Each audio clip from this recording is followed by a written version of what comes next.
नमस्कार बच्चों, आप सब कैसे हैं? उम्मीद है आप सब सकुशल होंगे। बच्चों, आज हम एनसीईआरटी की कक्षा 6 की सामाजिक विज्ञान की पाठ्य पुस्तक हमारे अतीत के अध्याय 5 राज्य, राजा और एक प्राचीन गणराज्य के विषय में चर्चा करेंगे। कुछ लोग शासक कैसे बनते हैं?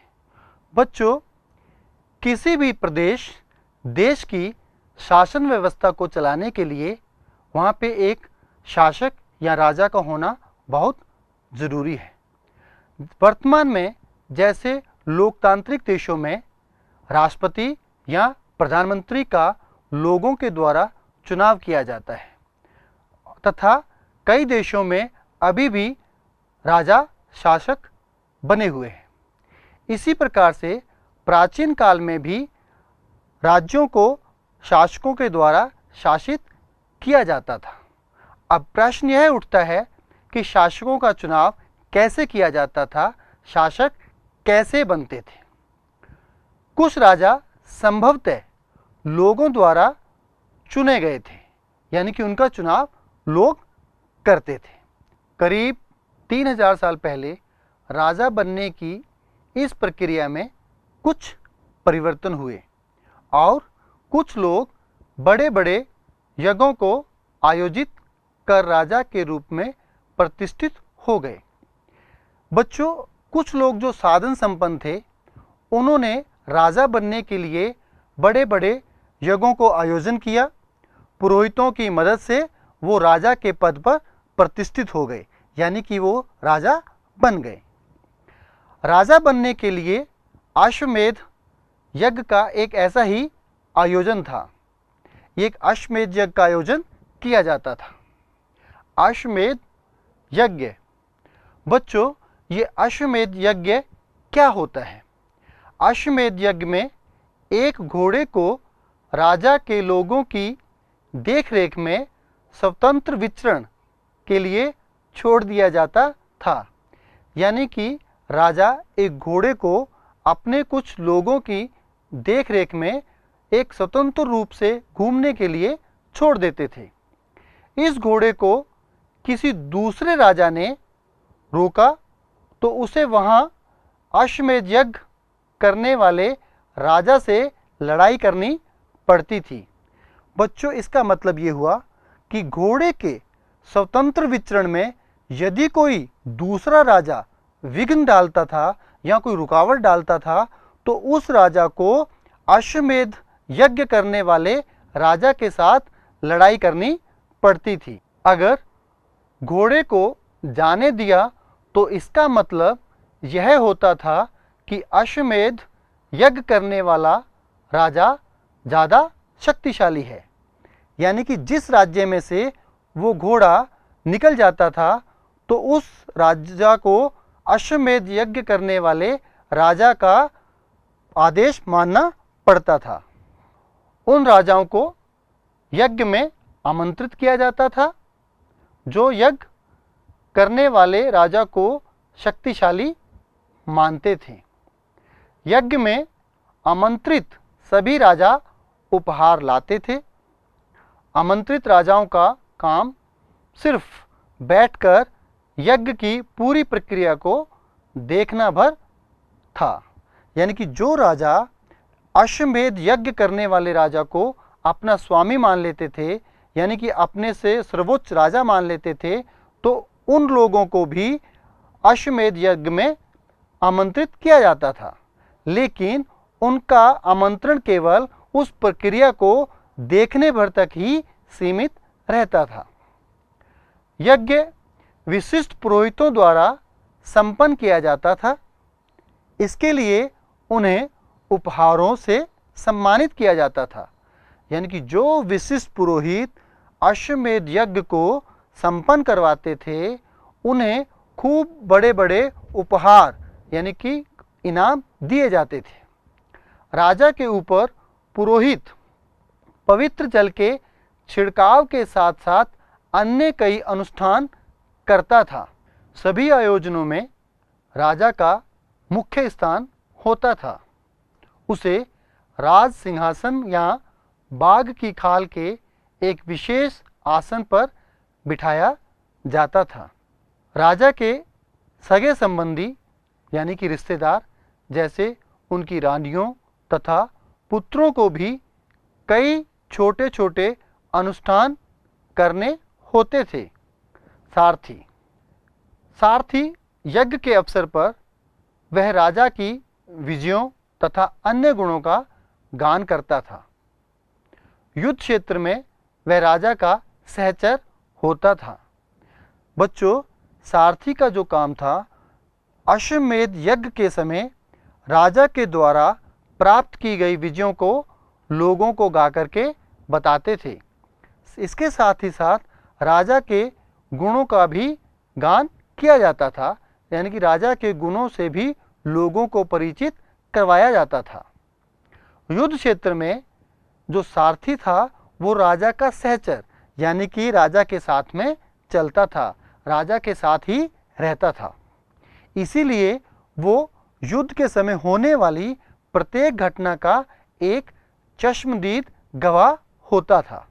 वैश्य जैसे सामान्य लोग उपहार लाते थे और शूद्र लोगों को अनुष्ठानों में शामिल नहीं किया जाता था, यानी कि जो लोग शूद्र समझे जाते थे, निचले तबके के समझे जाते थे, उन्हें अनुष्ठानों में शामिल होने की इजाज़त नहीं दी जाती थी।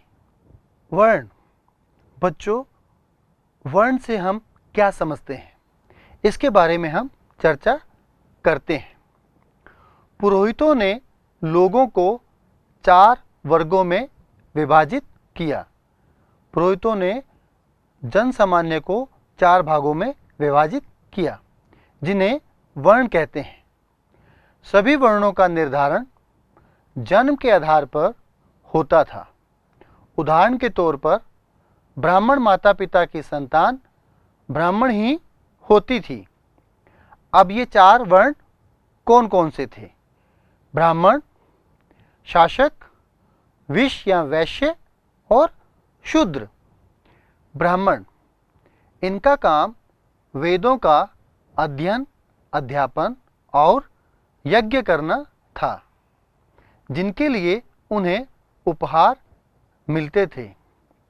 तो बच्चों, जो लोग ब्राह्मण वर्ण में शामिल थे, उनका जो मुख्य काम था वेदों का अध्ययन करना और करवाना था, यानी कि वो अध्ययन और अध्यापन के कार्य से संबंधित थे।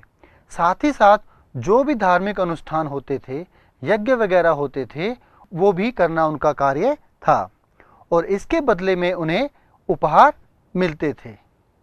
शासक, इन्हें क्षत्रिय कहा जाता था। उनका काम युद्ध करना और लोगों की रक्षा करना था। विश्य या वैश्य, इनमें कृषक, पशुपालक और व्यापारी आते थे। क्षत्रिय और वैश्य दोनों को ही यज्ञ करने का अधिकार प्राप्त था, यानी कि ब्राह्मण यज्ञ का करवाते थे, क्षत्रिय और वैश्य उनको यज्ञ करने का अधिकार था, लेकिन जो चौथा वर्ण था यानी कि शूद्र, उन्हें यज्ञ करने का अधिकार प्राप्त नहीं था। शूद्र, इनका काम अन्य तीनों वर्णों की सेवा करना था, यानी कि शूद्र वर्ण को सबसे निचले दर्जे पर माना जाता था और ऊपर के जो 3 वर्ण थे, ब्राह्मण, क्षत्रिय और वैश्य, उनकी सेवा करना इस वर्ण का कार्य था। इन्हें कोई अनुष्ठान करने का अधिकार नहीं था। प्राय औरतों को भी शूद्रों के समान माना गया था। महिलाओं तथा शूद्रों को वेदों के अध्ययन का अधिकार भी नहीं था। अन्य वर्ग यानी कि अछूत वर्ग, अछूत का मतलब होता है जिन्हें छूना वर्जित था। अछूत वर्गों में कुछ शिल्पकार, शिकारी तथा भोजन संग्राहक शामिल थे। इनमें वे लोग भी आते थे जो शवों को दफनाने या जलाने का काम करते थे। इन लोगों से संपर्क अपवित्र माना जाता था, यानी कि लोग इनसे मिलने से कतराते थे, इनसे दूर रहते थे। वर्ण व्यवस्था के बारे में लोगों के विचार। पुरोहितों द्वारा स्थापित की गई वर्ण व्यवस्था के बारे में अन्य लोगों के क्या विचार थे, चलिए बच्चों इसके बारे में हम बात करते हैं। कई लोगों ने ब्राह्मणों द्वारा बनाई हुई इस वर्ण व्यवस्था को स्वीकार नहीं करते थे। कुछ राजा स्वयं को पुरोहितों से श्रेष्ठ मानते थे। कुछ लोग जन्म के आधार पर वर्ण निर्धारण सही नहीं मानते थे, यानी कि लोगों का यह कहना था कि जन्म के आधार पर जो वर्ण निर्धारण किया गया है वह उचित नहीं है, वह सही नहीं है। कुछ लोग व्यवसाय के आधार पर लोगों के बीच भेदभाव उचित नहीं समझते थे, यानी कि जो लोग व्यवसाय के आधार पर लोगों के बीच में जो भेदभाव उत्पन्न होता था वह उचित नहीं था। कुछ लोग चाहते थे कि अनुष्ठान संपन्न करने का अधिकार सबका हो, यानी कि अनुष्ठान संपन्न करने का अधिकार सभी को मिलना चाहिए। कुछ लोगों ने छुआछूत की आलोचना की। उपमहाद्वीप के पूर्वोत्तर क्षेत्र जैसे कई इलाकों में सामाजिक आर्थिक असमानता बहुत कम थी। यहाँ पुरोहितों का प्रभाव भी बहुत सीमित था।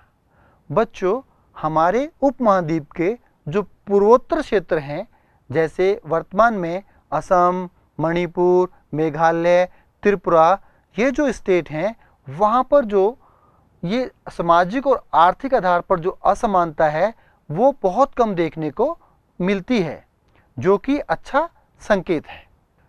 चलिए बच्चों, अब हम बात करते हैं जनपद। जनपद का अर्थ क्या है और जनपद का व्यवस्था कैसे चलती थी। बच्चों, जनपद का शाब्दिक अर्थ जन के बसने की जगह होता है। जन का मतलब लोग और पद का मतलब होता है उनके रहने की जगह, उनके बसने की जगह। महायज्ञों को करने वाले राजा अब जन के राजा ना होकर जनपदों के राजा माने जाते थे। पुरातत्वविदों ने कई बस्तियों की खुदाई की, जिनमें दिल्ली में पुराना किला, उत्तर प्रदेश में मेरठ के पास हस्तिनापुर और एटा के पास अंतरजीखेड़ा प्रमुख हैं।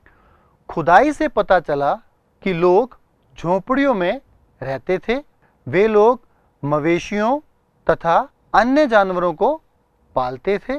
वे चावल, गेहूं, धान, जौ, दालें, गन्ना, तिल तथा सरसों आदि फसलें उगाते थे, यानी कि वो इन फसलों की खेती करते थे।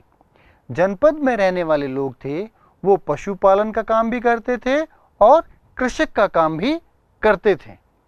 बच्चों, इस मानचित्र को ध्यानपूर्वक देखिए। इस मानचित्र में कुछ महत्वपूर्ण जनपद दर्शाए गए हैं, जैसे गांधार, कुरु, पांचाल, कौशल, वैशाली, मगध, वज्जी, अंग। ध्यान से आप देखिए।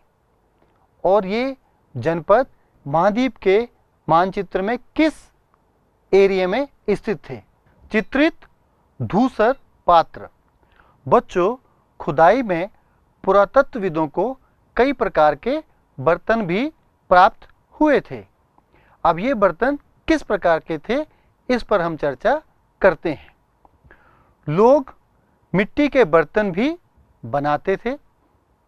ये बर्तन धूसर और लाल रंग के होते थे।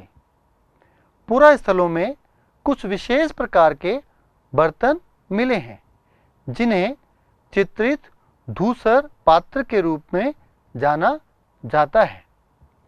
इन बर्तनों पर चित्रकारी की गई है। ये चित्र सरल रेखाओं तथा ज्यामितीय आकृतियों के रूप में हैं। बच्चों, इस चित्र को ध्यान से देखिए। इस चित्रित धूसर पात्र पर चित्र बने हुए हैं जो कि सरल रेखाओं के रूप में दिखाई दे रहे हैं। पात्रों में ज़्यादातर थालियाँ और कटोरियाँ ही मिली हैं। ये पात्र बहुत ही पतली सतह के सुंदर और चिकने हैं। शायद इसका प्रयोग खास मौक़ों पर महत्वपूर्ण लोगों को भोजन परोसने के लिए किया जाता था। बच्चों, आज के अध्याय में राज्य, राजा और एक प्राचीन गणराज्य के भाग 1 में हमने शासक कैसे बनते थे, शासक बनने के लिए किस प्रकार के यज्ञों का आयोजन किया जाता था, जैसे कुछ शासक बनाने के लिए लोगों के द्वारा चुना जाता था और यज्ञों का आयोजन किया जाता था। इसके साथ हमने यह भी जाना कि ब्राह्मणों द्वारा लोगों को किस प्रकार से 4 वर्णों में विभाजित किया गया था, जिसमें ब्राह्मण, क्षत्रिय, वैश्य और शूद्र। और इन वर्णों को बांटने का जो आधार था वो जन्म पर आधारित था। इसके साथ ब्राह्मण, क्षत्रिय, वैश्य और शूद्रों के कार्य भी निर्धारित थे कि वो कौन कौन से कार्य कर सकते हैं। बच्चों, इस भाग में हमने यह भी जाना कि जब पुरातत्वविदों ने कुछ बस्तियों की खुदाई की तो उसमें मिले अवशेषों के आधार पर वहाँ के लोग किस प्रकार से रहते थे, वो किस प्रकार पशुपालन में करते थे और साथ ही साथ कौन कौन सी फसलें जैसे गेहूँ, धान, तिल, गन्ना, सरसों इत्यादि फसलों को उपजाते थे। बच्चों, इस अध्याय से संबंधित गृह कार्य की चर्चा करते हैं। आप गृह कार्य के लिए दिए गए प्रश्नों को ध्यानपूर्वक सुनिए और इसको पूर्ण कीजिए। प्रश्न नंबर 1, राजा के ऊपर पवित्र जल का छिड़काव कौन करता था? प्रश्न नंबर 2, भारतीय उपमहाद्वीप के मानचित्र में मगध और वज्जी जनपदों को उनकी राजधानियों सहित दर्शाएं। प्रश्न नंबर 3, वर्ण व्यवस्था क्या है? इसे किसके द्वारा निर्धारित किया जाता है? विस्तार से बताएं।